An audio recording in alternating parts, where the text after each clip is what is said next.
Court के बाहर जैसे ही गीतांजलि और अरमान की नजरें टकराईं, पूरा माहौल ठहर सा गया। कई सालों की दूरी, अधूरी मुलाकातें, अधूरे वादे, सब एक ही पल में आंखों से बहने लगे। गीतांजलि के चेहरे पर नाराजगी की चादर थी, लेकिन आंखों में थी वो ममता जो अरमान को आज भी कहीं न कहीं अपना मानती थी। अरमान, जो कोर्ट में अभीरा की जीत के बाद बिल्कुल टूट चुका था, अचानक सामने गीतांजलि को देखकर एकदम स्तब्ध रह गया। इतने सालों बाद इस तरह गीतांजलि के लब हिले, लेकिन आवाज रुंध गई। अरमान ने खुद को संभाला, लेकिन उसकी आंखें बता रही थीं कि वो आज भी गीतांजलि से बेइंतहा मोहब्बत करता है। तुम आई क्यों हो? उसने कांपती आवाज में पूछा। गीतांजलि ने गहरी सांस ली और कहा, मायरा को देखने और खुद को ये यकीन दिलाने कि मैं अब भी टूटकर नहीं बिखरी, लेकिन तुम्हें देखकर शायद मैं फिर से बिखर गई हूँ। इस टकराव के पीछे एक बड़ा खुलासा भी छिपा था। गीतांजलि अब सिर्फ मायरा की मां नहीं है, बल्कि वह एक खतरनाक सच का राज अपने दिल में छिपाए बैठी है। दरअसल गीतांजलि को अब पता चल चुका है कि कृष और अरमान ने मिलकर मायरा को उसके खिलाफ भड़काया था। कृष, जो अब कोर्ट केस हार चुका है, असल में सिर्फ मायरा की कस्टडी नहीं चाहता था, वह गीतांजलि की जिंदगी बर्बाद करना चाहता था, क्योंकि उसे शक था कि गीतांजलि ही उसकी मां की मौत की वजह बनी थी। अरमान को नहीं पता था कि गीतांजलि अब कृष के खिलाफ सबूत इकट्ठा कर चुकी है, और ये कोर्ट केस सिर्फ अभीरा और कृष का नहीं था, ये एक बड़े षड्यंत्र की शुरुआत थी। पोदार हाउस में जश्न या एक साजिश? उधर पोदार हाउस में माहौल बिल्कुल बदला सा था। दादी साहब, विद्या और अभीरा के स्वागत में जो ग्रैंड पार्टी हो रही थी, उसमें हर मुस्कुराहट के पीछे कोई न कोई रहस्य छिपा था।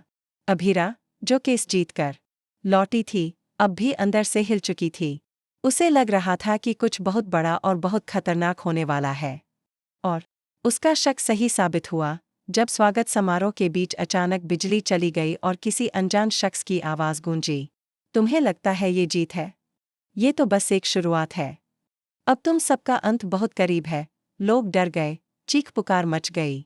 जब लाइट वापस आई, तो फोटो वॉल पर वेलकम होम की जगह लिखा था, वेलकम टू योर एंड। दादी साहब का राज, अतीत का भूत। इस डरावनी घटना के बाद दादी साहब का चेहरा पीला पड़ गया। कोई देख नहीं पाया, लेकिन उनके हाथ कांपने लगे। दरअसल दादी साहब के अतीत में छुपा है एक ऐसा सच जो अगर सामने आ गया तो पूरा पोदार खानदान टूट सकता है। कई साल पहले उन्होंने एक गुप्त सौदा किया था एक ताकतवर बिजनेस टाइकून से, और बदले में उन्होंने किसी और की औलाद को अपनाया था।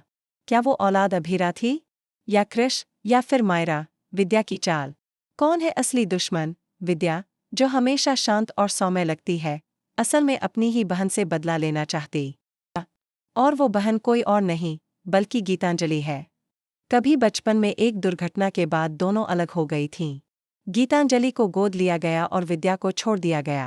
अब विद्या पोदार हाउस की बहू बन चुकी है, लेकिन उसका मकसद सिर्फ एक है, गीतांजलि की बर्बादी। उसने कृष और अरमान को अलग अलग तरीके से गीतांजलि के खिलाफ भड़काया, और अब वो अभीरा को भी अपने जाल में फंसाना चाहती है। मायरा का सच्चा बाप कौन? लेकिन सबसे बड़ा धमाका तब होता है जब मायरा अचानक कहती है, मुझे अरमान पापा नहीं कहते। गीतांजलि स्तब्ध रह जाती है।